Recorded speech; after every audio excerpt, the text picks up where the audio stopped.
नमस्कार मित्रों, invent classes के यूट्यूब प्लेटफॉर्म पे आपका बहुत बहुत स्वागत है। हम लोग करंट अफेयर्स में आर्थिक परिदृश्य वाला सेगमेंट प्रारंभ किए हैं। इसमें 5-6 कक्षाएं होंगी। जो महत्वपूर्ण आर्थिक परिदृश्य है, अर्थशास्त्र से अर्थव्यवस्था के जो करंट अफेयर्स के मुद्दे हैं उनको हम लोग पढ़ेंगे। आज ये हमारा पहला क्लास है। आर्थिक परिदृश्य जितनी पत्र पत्रिकाएं होती हैं उनका निचोड़ है। ये जो हमारी कक्षा हो गई वो पीसीएस प्री और आरओ और यूपी पुलिस और जो अन्य परीक्षाएं होती हैं जिसमें करंट अफेयर्स का सेगमेंट पूछा जाता है उनके लिए अति महत्वपूर्ण है। तो आइए हम कक्षा को प्रारंभ करते हैं। हम 4 टॉपिक पर बात करेंगे। इनसे जुड़े जो जो महत्वपूर्ण बिंदु होंगे उनको लिया जाएगा। इंडिया मोबाइल कांग्रेस का 7वां संस्करण, इसके बारे में हम बात करेंगे। कहाँ आयोजन हुआ था, क्या क्या इसके प्रमुख बिंदु थे।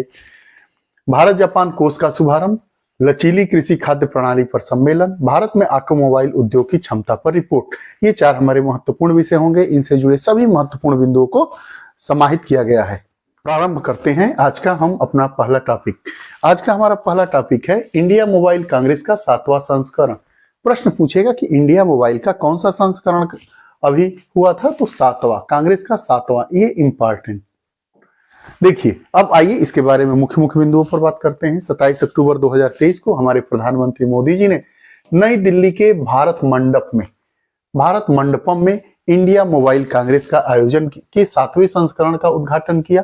यह कार्यक्रम 27 से 29 अक्टूबर 2023 तक आयोजित किया गया था। इस कार्यक्रम में दूरसंचार उद्योग के प्रमुख लोगों ने अत्याधुनिक तकनीकों का प्रदर्शन किया। 4-5 चीजें इस पहले लाइन से पूछी जा सकती है कि यह आयोजन कहाँ हुआ था। नई दिल्ली में कहाँ हुआ था? भारत मंडपम में। इंडिया मोबाइल कांग्रेस के 7वें संस्करण, कौन सा संस्करण था? ये 7वां संस्करण था, उद्घाटन किया गया था। कार्यक्रम कब से कब हुआ? 27 से 29 अक्टूबर, यानी 3 दिन तक यह कार्यक्रम चला। इस कार्यक्रम में क्या क्या हुआ था? दूरसंचार उद्योग के प्रमुख लोगों ने अत्याधुनिक तकनीकों का प्रदर्शन किया। आगे क्या हुआ था? आईएमसी एशिया का सबसे बड़ा दूरसंचार मीडिया और प्रौद्योगिकी मंच है। आईएमसी मतलब इंडिया मोबाइल कांग्रेस एशिया का सबसे बड़ा मंच है दूरसंचार मीडिया और प्रौद्योगिकी का। ग्लोबल डिजिटल इनोवेशन थीम के साथ, इसकी थीम क्या थी? थीम पूछता है ग्लोबल डिजिटल इनोवेशन, हम बात कर लेंगे। ग्लोबल डिजिटल इनोवेशन थीम के साथ आयोजित किया गया था। कार्यक्रम के दौरान हमारे प्रधानमंत्री मोदी ने देश भर के शैक्षणिक संस्थानों को 5G यूज केस लैब्स से सम्मानित किया गया। 100 संस्थानों को 5G यूज केस लैब से सम्मानित किया गया। ये रही इंडिया मोबाइल कांग्रेस के 7वें संस्करण से जुड़ी हुई बातें। इसका थीम क्या था? India global digital innovation. निश्चित ही पूछा जाएगा, थीम तो पूछे जाने की परंपरा है ही है। तो इसमें हम लोग 4-5 बातों पर बात किए। इंडिया मोबाइल कांग्रेस का कौन सा संस्करण था? 7वां था। कहाँ आयोजित किया गया था? नई दिल्ली में। कब से 27 अक्टूबर से 29 अक्टूबर 2023 के बीच। कहाँ पे हुआ था? मंडपम में, जो भारत मंडपम है उसमें इसका आयोजन किया गया था।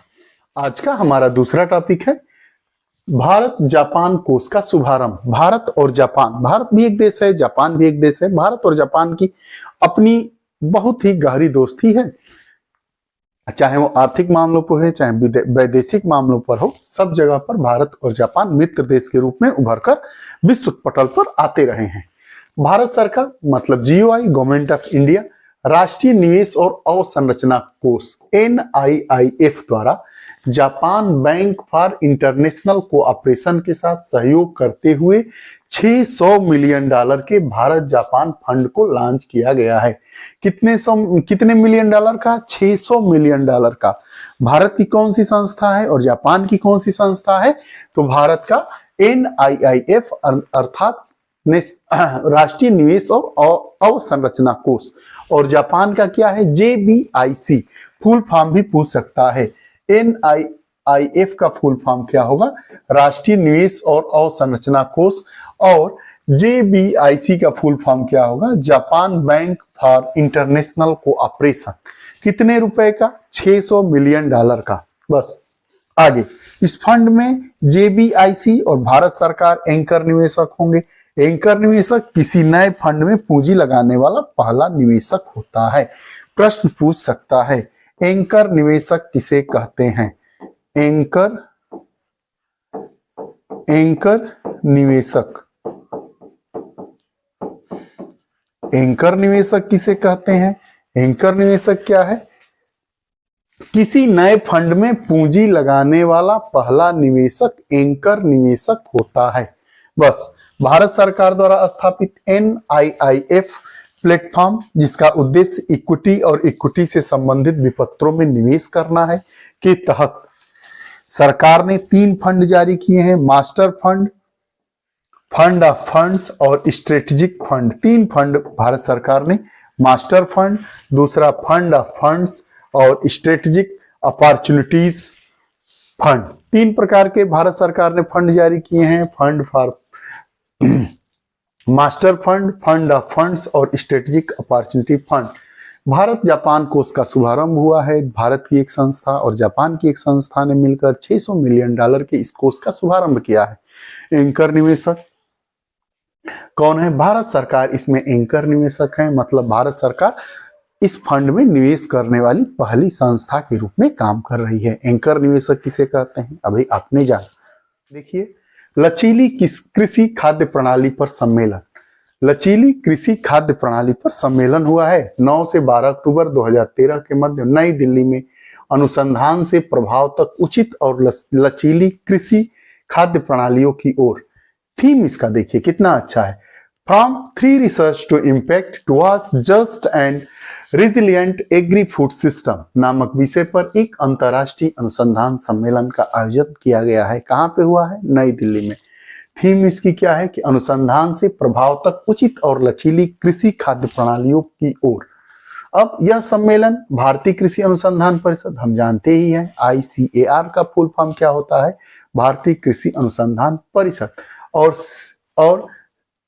CGIAR अर्थात जेंडर इम्पैक्ट प्लेटफॉर्म द्वारा आयोजित किया गया। इसके उद्घाटन के अवसर पर हमारी राष्ट्रपति श्रीमती द्रौपदी मुर्मू ने कृषि खाद्य प्रणाली को मजबूत करने के लिए कृषि क्षेत्र में अनुसंधान की आवश्यकता पर बल दिया। हमारी राष्ट्रपति श्रीमती मुर्मू ने क्या कहा कि कृषि अनुसंधान पर जोर दिया गया। कृषि खाद्य प्रणाली को मजबूत बनाने के लिए कृषि अनुसंधान पर जोर दिया गया। 3-4 चीजें महत्वपूर्ण है। इसका आयोजन कहाँ हुआ था? नई दिल्ली में।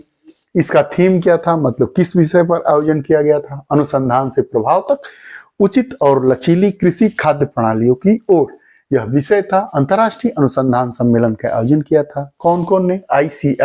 ICAR और CGIAR के द्वारा किया गया था। बस इससे जुड़ी हुई 3-4 चीजें महत्वपूर्ण है परीक्षा की दृष्टि से।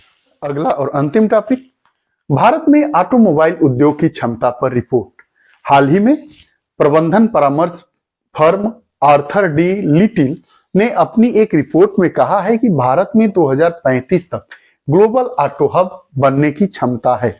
मतलब वर्ष 2035 तक, मतलब आने वाले 11 सालों बाद भारत में ऑटो ग्लोबल हब बनने की क्षमता है। यह एक रिपोर्ट आई है आर्थर डी लिटिल के द्वारा।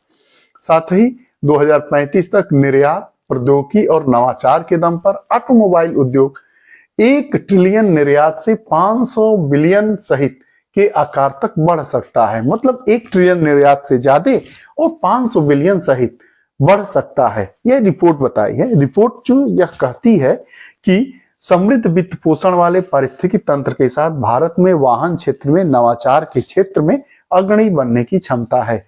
मतलब वाहन के क्षेत्र में नवाचार में भारत अग्रणी बनने की क्षमता रखता है। इसी प्रकार वैश्विक ऑटोमोटिव अनुसंधान व विकास और सॉफ्टवेयर बाजार के वर्ष 2030 तक 3 गुना बढ़कर $400 अरब तक होने का अनुमान है।